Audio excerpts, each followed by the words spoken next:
திருவண்ணாமலை மாவட்டம் சேத்பட்டு அருகே குட்கா கடத்தல் கும்பல் போலீஸ் சோதனையில் இருந்து தப்பிக்க எஸ்ஐ மீது கார் ஏற்றி கொலை செய்ய முயன்ற சம்பவம் அதிர்ச்சியை ஏற்படுத்தியுள்ளது.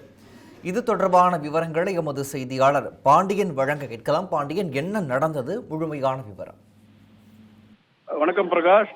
சித்தூர் பகுதியிலிருந்து விழுப்புரம் மாவட்டத்திற்கு திருவண்ணாமலை மாவட்டம் வழியாக காரில் தடை செய்யப்பட்ட ஆன்ஸ் உள்ளிட்ட குட்கா பொருட்கள் கடத்தப்படுவதாக போலீசாருக்கு ரகசிய தகவல் கிடைக்கின்றது.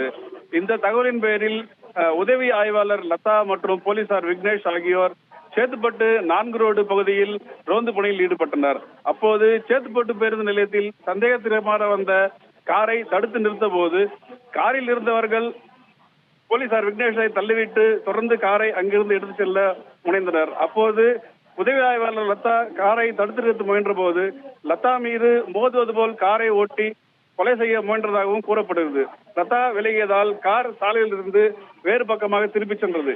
இதனைத் தொடர்ந்து அங்கே இருந்த பொதுமக்கள் உடனடியாக அந்த காரை விரட்டி பிடித்து போலீசாரிடம் ஒப்படைத்தனர்.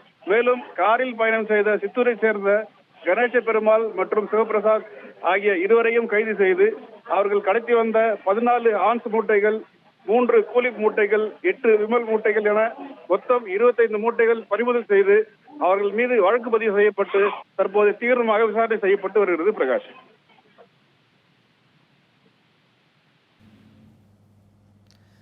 விவரங்களை வழங்கியமைக்கு நன்றி பாண்டியன்.